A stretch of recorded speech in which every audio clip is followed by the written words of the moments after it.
প্রশ্ন, সামনেই শবে বরাত চলে আসতেছে, তাই শবে বরাত উপলক্ষে মুসলমান হিসেবে আমরা কি কি প্রস্তুতি নিতে পারি? কুরআন হাদিসের আলোকে দয়া করে জানাবেন। আসসালামু আলাইকুম ওয়া রাহমাতুল্লাহি ওয়া বারাকাতুহু। আলহামদুলিল্লাহি রাব্বিল আলামিন ওয়াসসালাতু ওয়াসসালামু আলা সাইয়্যিদিল মুরসালিন। প্রিয় দর্শক, অত্যন্ত গুরুত্বপূর্ণ অনেক প্রশ্ন আমরা আপনাদের কাছ থেকে পেয়েছি।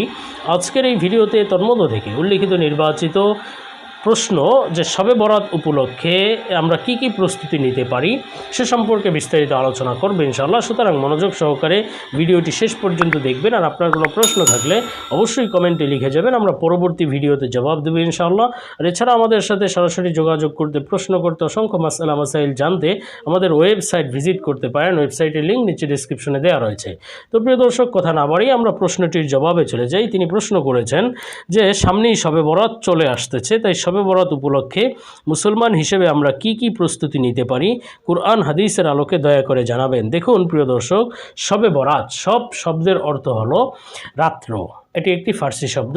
আর বারাতুন শব্দের অর্থ হলো নিষ্কৃতি বা মুক্তি। যেহেতু আল্লাহ তাআলা এই রাতে তথা লাইলাতুন নিসফি মিন শাবান, এটাকে হাদিসের ভাষায় এই শবে বরাতকে বলা হয় লাইলাতুন নিসফি মিন শাবান, তথা শাবান মাসের 15 তারিখের বা মাঝখানের রাত্রি। এখন এই শবে বরাতে আমরা কি কি প্রস্তুতি নিব শবে বরাতের? দেখুন, এই রাতে যেহেতু আল্লাহ তাআলা আমাদেরকে মাফ করেন, হাদিসের মধ্যে রাসূল বলেছেন যে এই রাতে আল্লাহ তাআলা সবাইকে মাফ করেন, বান্দাদের দিকে তিনি রহমতের দৃষ্টিতে তাকান এবং তাদের দোয়া, তারা যারা ইবাদত করে দোয়া করে সবাইকে আল্লাহ মাফ করে দেন, শুধুমাত্র 2 শ্রেণীর ব্যক্তি ছাড়া। একটি হলো যারা মুশরিক বা শিরিক করে, বিভিন্ন ধরনের শিরিকের কাজে জড়িত, হয়তো সে হিন্দু অথবা যে কোনোভাবে মুশরিক, অথবা সাধারণ মুসলমান নিজেকে দাবি করে কিন্তু শিরকের কাজে লিপ্ত, পীর বুজুর্গের সেজদা করে, তাদেরকে খোদা মনে করে, তাদেরকে রসুল মনে করে, বিভিন্ন গোমরা ফেরকা রয়েছে। তো আমাদের এমন কোনো কুবিশ্বাস থাকলে অবশ্যই এ থেকে বিরত থাকা চাই এবং সংশোধন হওয়া চাই। তো এই শিরিকের গুনাহ থাকলে বা শিরিককারীকে আল্লাহ মাফ করেন না এই বরকতময় রজনীতে। আরেকটা হলো যারা হিংসা বিদ্বেষ রাখে বা হিংসুক ব্যক্তিকে আল্লাহ মাফ করেন না, মুসলমানের সাথে অপর ভাইয়ের সাথে শত্রুতা রাখে, হিংসা রাখে, বিদ্বেষ রাখে, এদেরকে আল্লাহ মাফ করেন না। এজন্য এই শবে বরাতের উপলক্ষে আমরা প্রস্তুতি প্রথমত এটা নিব যে এই দুটি গুনাহ, একটা হলো হিংসা বিদ্বেষের গুনাহ আর একটা হলো শিরকের গুনাহ, আমরা ছেড়ে দেব। কেননা এই গুনাহ নিয়ে যদি আপনি শবে বরাত পর্যন্ত যান, রাসূলের ঘোষণা অনুযায়ী আপনি এই বরকতময় রজনীতেও মাফ পাবেন না। এজন্য আমাদের প্রথমত এই শবে বরাতের পূর্বে প্রস্তুতি হিসেবে এই দুটি গুনাহ তথা হিংসা বিদ্বেষ এবং শিরিক, এ থেকে সম্পূর্ণরূপে মুক্ত হতে হবে। আর এই রাত যেহেতু নিষ্কৃতির রাত, মুক্তির রাত, এজন্য এর প্রস্তুতি হিসেবে আমরা সব গুনাহ ছেড়ে দেব। এখন থেকে আমরা নিয়ত করি, এই ভিডিও দেখার পর থেকেই নিয়ত করি, তওবা করি, আল্লাহ আমরা আর কোনো গুনাহ করব না, সগীরা কবিরা কোনো গুনাহ করব না, প্রকাশ্যে গোপনে সব গুনাহ থেকে তওবা করলাম। আল্লাহ তাআলা আমাদেরকে এই গুনাহ থেকে তওবা করার তৌফিক দান করুন।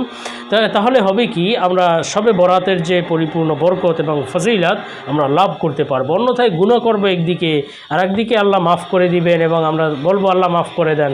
একদিকে গুনাহ করতেছি আর একদিকে মাফ চাইতেছি, আল্লাহ কতটুকু আমাদেরকে মাফ করবেন? এজন্য উচিত হলো গুনাহ ছেড়ে দেয়া। আমরা এখন থেকে নিয়ত করি গুনাহ ছেড়ে দিব।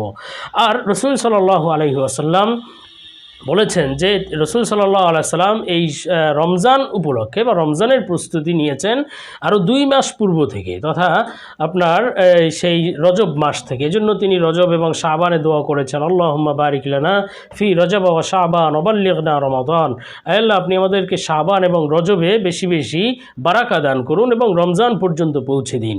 এই দোয়া আমরা বেশি বেশি করব এবং সাথে সাথে আমরা বেশি বেশি রোজা রাখবো। রাসূল সাল্লাল্লাহু আলাইহি সাল্লাম, হযরত আয়েশা রাদিয়াল্লাহু আনহা রাসূল সাল্লাল্লাহু আলাইহি সাল্লাম থেকে বর্ণনা করেছেন যে আমরা রাসূল সাল্লাল্লাহু আলাইহি সাল্লাম সারা রমজান রোজা রাখতেন এবং শাবান মাসে, রমজান ছাড়া অন্য মাসে শাবানের মতো এত বেশি রোজা রাখতে দেখিনি, তথা শাবান মাসে রসুল অনেক বেশি বেশি রোজা রাখতেন। এজন্য আমাদের উচিত হবে শাবান মাস বেশি বেশি রোজা রাখা। শুধুমাত্র সেই শবে বরাতের পরের দিনই রোজা রাখবো, অন্য কোনো দিন রোজা রাখবো না, বিষয়টি এমন নয়। বরং সেই শাবান মাসের পরের দিন রোজা রাখার ব্যাপারে যে হাদিস বর্ণিত রয়েছে সেটি জয়ীফ হাদিস বা সেটি দুর্বল হাদিস। যদিও সেই দুর্বল হাদিস আমলের ক্ষেত্রে আমরা গ্রহণযোগ্য মনে করি, আপনি চাইলে রোজা রাখতে পারেন, কিন্তু এছাড়াও আরও বেশি রোজা রোজা রাখা চাই। বিশেষভাবে আইয়ামে বীজের রোজাগুলো রাখতে পারেন, 13, 14, 15 শাবান মাসের 13, 14, 15 রোজা রাখবেন, অথবা যে কোনো মাসের 13, 14, 15 রোজা রাখা এটি রসুলের আমল, সুন্নাত। সুতরাং আমরাও এই আমল করতে পারি। এছাড়াও বেশি বেশি রোজা রাখতে পারি, আর সব গুনাহ ছেড়ে দেবো ইনশাআল্লাহ। আল্লাহ তাআলা আমাদেরকে এই শবে বরাত, শাবান এবং রমজানের বারাকা ফজিলা দান করুন। আল্লাহুম্মা আমিন।